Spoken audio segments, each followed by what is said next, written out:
March Forward Girl by Melba Patillo Beals. Narrated by Mr. Townsend, 8th grade ELA, AGW. Chapter 16. Finding My Piece of the Pie. Conrad and I continued to sit in chairs staring at the TV screen day after day. I began to daydream that I had a pretty modern house and a pretty modern dress just like the people on the screen. More importantly, I began to see more and more black people on that screen, and I realized they seemed contented, confident, rich, and free. They had everything I thought I wanted. At first, I wasn't concerned that their appearances on screen were few and far between, because I was so overjoyed that they were there at all. I saw black people dressed beautifully, performing on television programs like The Ed Sullivan Show, where the host greeted them with respect and admiration. It wasn't often, but I saw my own people looking as though they were having a good life.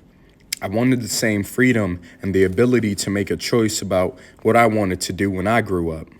I went to Grandma and explained to her once again that now I knew that if we went up north, we could have all of the things that I longed for. She said I had to be quiet and patient and start writing in my diary again. She wanted me to write about my gratitude for at least one big thing that was happening and describing how it affected my life.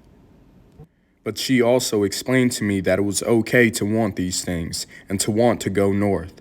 For the truth was, if somebody baked a pie in the kitchen where a whole crowd of people with knives were about to cut into that pie, you had to get into the kitchen quickly to get your share, to get my slice of life, she said. I had to go where the pie was, get my knife out and cut it.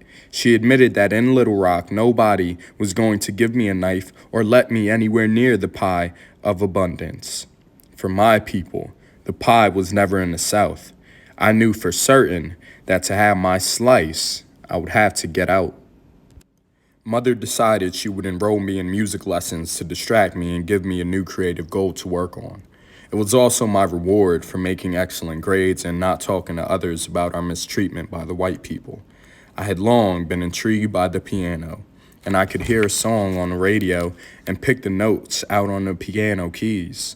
Even though we couldn't afford a piano, my keyboard was on paper on my dining room table. Because I had turned 9, I could walk alone to Miss Hinton's house for my music lesson on Tuesday afternoons. I counted it as time when I could daydream or worry about anything I wanted. I actually scheduled times for worrying. During the 2-block walk back and forth, I could think about things and try to figure them out. My worries about having a bomb shelter and about the war in Korea began to grow again because there was so much talk about General MacArthur on the television news. I suppose he had done something wrong because President Truman took away his job. I was also worried because they said in the papers they were taking away the man who had been there the longest and probably knew the most about keeping the Koreans from sending a bomb on us. One day I was overflowing with all these worries, hoping our neighbor, Miss Williams, would build a bomb shelter because they had lots more money than we did. If they built one, maybe we could chip in a few dollars and they would let us stay there. I let some of my thoughts slip out during my music lesson. My music teacher, Miss Hinton, told me that our folks had a lot more important things to worry about than a bomb shelter. We have the Klan, and the white man's always on our backs, she said. They're much closer to us than the Korean War is. Let the grown-ups worry about these things. You should be thinking about your piano and your voice. Then she told me, music quiets fears. Taking Miss Hinton's advice, I began listening to more music. I even began to think that maybe I could become a singer. I watched more singing on television and added being a singing star to my daydream collection. With the right music on the radio, I could just see myself singing in front of a huge audience. I would look up places on my globe and decide if I wanted to perform there or not. I practiced That Lucky Old Sun, a hit song on the radio sung by Frankie Laine. I heard that song all the time. The radio announcer said it was a #1 top hit. I could see that Mother's plan was working because I started to get excited when I heard the songs that were on the hit parade and the singers that sang them. There were tons of my people singing on the radio who got their songs high on Your Hit Parade. There were fewer on the television, but I saw that it was achievable. It gave me a real positive role model to follow. I decided that this is what I was going to do. I would get my slice of the pie by becoming a singer. I was encouraged because everyone always told me I had a voice like Dinah Washington in perfect pitch. With time devoted to television, we had to give up listening to some of our favorite radio shows like Fibber McGee and Molly, or Edgar Bergen and Charlie McCarthy. Jack Benny moved to television, so we were still able to enjoy him. But weekdays, Monday through Friday, we continued having family dinners when we took time with each other. Every evening, Grandma insisted we read books around the table after dinner. That was when Mother Lois or Grandma went over our new words. We had to add one word to our vocabulary each day. Vocabulary is the key to success. How one speaks and presents one's grasp of the English language is vitally important. Mother said over and over again. I didn't always understand her big words, but slowly, one by one, she was teaching them to Conrad and me. Each night, we could choose a new word. She would have us write it down on slips of paper and then carry it with us until the next night when we recited its meaning to her.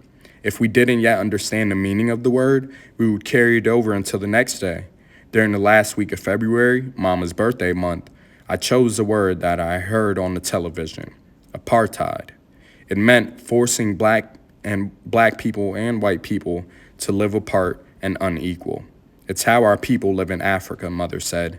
It is also the life I live here, I thought. I couldn't forget that word for a long, long time. My school days at Gibbs Elementary School passed quickly. My favorite classes were still math and reading because they were so easy for me. I loved history until that spring when we began the study of slavery. Reading about it day after day made me sad. Grandma was right. We had come a long, long way. But I wanted to go a lot further. I wanted to be free, as free as any white person. I began to get more books out of the library where my mother worked. The more I read, the angrier I became. My people had been brought here against their will, without the advantages of speaking English, understanding what democracy meant, or knowing anything about how people lived here. The incredible burden of the trip across the ocean, packed into boats like sardines in a can, body to body, unable to talk to each other because they came from different and sometimes opposing tribes, was awful in itself. But to find yourself in a strange land and learn that you have become someone's chattel, property to a white stranger, was unbearable. Yet somehow, some of them survived while many others died. I learned that the majority of the slaves worked in the cotton fields from 6 in the morning until 9 or 10 at night, with only a 15-minute break for a meal and water. The cotton the slaves were growing became the major export for this new country. This country's economy was built and grew on the back of slaves. Therefore, they were measured and judged by the amount of cotton they produced.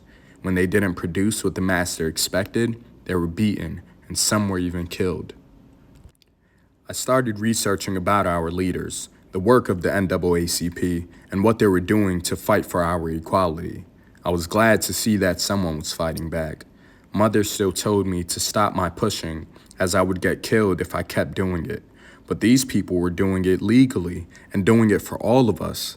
I was so excited to discover their organized system of lawyers fighting for our equality.